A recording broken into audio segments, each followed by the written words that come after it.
أعوذ بالله من الشيطان الرجيم بسم الله الرحمن الرحيم قل هو الله أحد الله الصمد لم يلد ولم يولد ولم يكن له كفوا أحد صدق الله العظيم وصدق رسوله النبي الأمين المكين الكريم ونحن على ذلك لمن الشاهدين والشاكرين والحمد لله رب العالمين.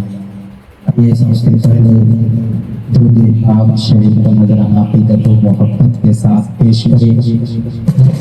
سے اللہم صلی علی سیدنا شفیعنا نبینا حبیبنا مولانا محمد المعجد والکرم وآلہ وسلم صلی علیہ الصلاۃ والسلام علیہ یا رسول اللہ صلی اللہ علیہ وسلم. اللہ حضرت عظیم البرکت امام احمد رضا خان فرماتے ہیں پرور کہو کہ مالک و مولا کہو تجھے، باغ خلیل کا گل زیبا کہوں تجھے، لیکن رضا نے ختم سخن اس پہ کر دیا، خالق کا بندہ خود پاک کہوں تجھے.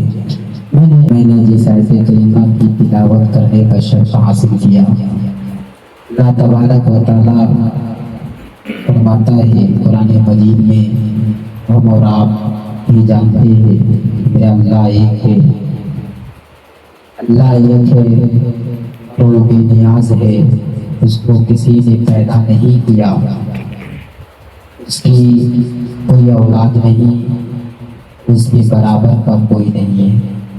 یعنی اللہ تبارک و تعالیٰ کو وہی لوگ جانتے ہیں جو قرآن جانتے ہیں، جو اسلام جانتے ہیں، جو نبی پاک صلی اللہ علیہ وسلم کو جانتے ہیں. تو میرے دوستوں، ہم قرآن جانیں گے تب اپنے پروردگار کو جان سکتے ہیں، ہم قرآن جانیں گے تب اپنے اللہ کو جان سکتے ہیں، ہم قرآن جانیں گے تب اپنے خدا کو جان سکتے ہیں، ہم قرآن جانیں گے تب پروردگار کو جان سکتے ہیں. تو بتانے والا نے کہا پروردگار کون ہے، آؤ تجھے بتاتا ہوں کون ہے. وہ کون جانے گا جب تک مدرسے میں نہیں پڑھنے جائے گا تو کیسے جانے گا. وہ ایک طالب علم نہیں جانتا ہے خدا کون ہے، تو خدا کو جاننے والا کالج میں پڑھنے والا بچہ نہیں جان سکتا، کوچنگ کرنے والا بچہ نہیں جان سکتا. اگر کوئی قرآن جانتا ہے تو قرآن جانتا وہی ہے جو مدرسے میں پڑھے گا، جو قرآن جانے گا وہی پروردگار کو جانے گا، جو پروردگار کو جانے گا وہی مصطفیٰ کو جانے گا، جو مصطفیٰ کو جانے گا وہی اللہ کی وحدانیت کو جانے گا. تو اللہ کی وحدانیت جاننے کے لیے کہاں جانا پڑے گا؟ مدرسے میں جانا پڑے گا. مدرسے میں جاؤ خدا کو پہچانو گے، مدرسے میں جاؤ خدا کی شان کو جانو گے، مدرسے میں جاؤ خدا کے مرتبے کے بارے میں علم ہوگا، مدرسے میں جاؤ خدا کون ہے یہ جانو گے. جب تک مدرسے میں نہیں جاؤ گے تب کیسے خدا کو جان سکتے ہو؟ جب تک مدرسے میں نہیں جانو گے کیسے پروردگار کو جان سکتے ہو؟ آؤ تجھے بتانے لگا ہو.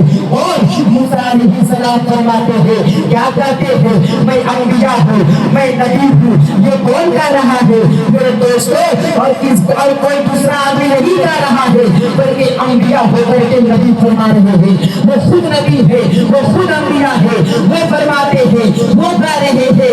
یعنی میرے ہارون نے اپنے ارگاہ میں ایک دن تشریف فرما تھا، جیسے تشریف فرما تھا بسترے آراحت پہ بیٹھا ہوا تھا.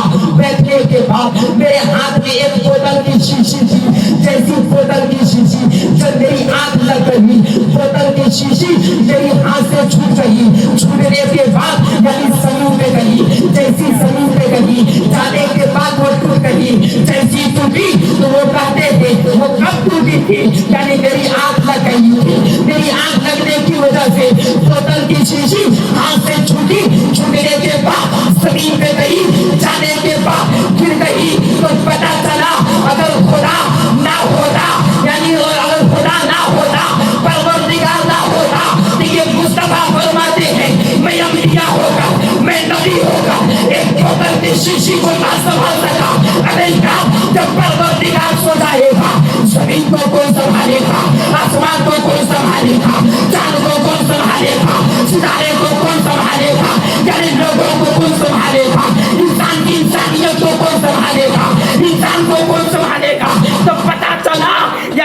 یعنی خدا وہ ہے جو صرف انسانوں کے نہیں بلکہ انسان کی زندگی کو بھی سنبھالتا ہے. وہی جانے گا جو مدرسے میں جائے گا. یعنی موسیٰ علیہ السلام یہ ہمیں اور آپ کو درس دینا چاہتے ہیں کہ میرا خدا سونے سے پاک ہے, میرا خدا نیند سے پاک ہے. یعنی جب رب سو جائے گا تو زمین کو کون سنبھالے گا, آسمان کو کون سنبھالے گا, یعنی ہماری زندگی کو کون سنبھالے گا. آج ہم جو چلتے ہیں, کھاتے ہیں, پیتے ہیں, بولتے ہیں, یہ اور کسی کا دین نہیں بلکہ پروردگار کا دین ہے, ہمارے خدا کا دین ہے. یہ اللہ نے ہمیں زندگی دی, بولنے کا سلیقہ دیا, سمجھنے کے لیے دماغ دیا, اور ایک جگہ سے دوسری جگہ جانے کے لیے پیر دیا, کام کرنے کے لیے ہاتھ دیا, اور کسی کام کو سمجھنے کے لیے ہمیں اور آپ کو دماغ دیا کہ ہم دماغ سے کام کو سمجھ کر کے کر سکتے ہیں کہ کوئی بھی کام غلط نہیں ہوگا بلکہ وہ کام صحیح ہو جائے گا. یہی جو ہم اور آپ اپنے رب کی عبادت کرتے ہیں, اپنے رب کے فرمان کے مطابق چلتے ہیں, تو میرا رب نے فرمایا, کہا کیا, نماز پڑھو, زکات دو, حج کرو. یہ کس نے کہا؟ میرے پروردگار نے ہمیں اور آپ کو درس دیا. نماز ادا کرنے کے لیے, روزہ رکھنے کے لیے, حج کرنے کے لیے, زکات دینے کے لیے. تو جو ہم اور آپ نماز پڑھتے ہیں, جو ہم اور آپ روزہ رکھتے ہیں, جو ہم اور آپ خانہ کعبہ کا حج کرتے ہیں, یہ کسی کے فرمان کے مطابق نہیں بلکہ پیدا کرنے والا پروردگار کے مطابق کرتے ہیں. جو ہمیں اللہ نے فرمایا, اللہ کے فرمان کے مطابق کام کیا کرتے ہیں, اللہ کے فرمان کے مطابق ہم چلتے ہیں, اللہ کے فرمان کے مطابق نماز ادا کرتے ہیں, اللہ کے فرمان کے مطابق روزہ رکھتے ہیں, اللہ کے فرمان کے مطابق خانہ کعبہ کا حج کرتے ہیں. تو اے لوگوں, اگر جو بھی ہم نماز پڑھے تو نماز کا صلہ کون دے گا؟ یہ پروردگار دے گا. یہ حکم دینے والا اور کوئی نہیں, اللہ نے حکم دیا ہے. جو ہم روزہ رکھتے ہیں, روزہ رکھنے کا صلہ کون دے گا؟ یہ پروردگار دے گا. اس لیے روزہ رکھنے کا صلہ اور کوئی نہیں بلکہ ہمیں اور آپ کو پروردگار نے دیا ہے. جو ہم اور آپ خانہ کعبہ کا حج کرتے ہیں تو حج کرنے کا صلہ کون دے گا؟ یہ پروردگار دے گا. اس لیے کہ اب کوئی نہیں دے سکتا, اس لیے کہ اسی نے حکم دیا تو ہم اسی کے حکم کے فرمان کے مطابق چلتے ہیں. جو اللہ کا تھا اسی پر عمل کرتے ہیں.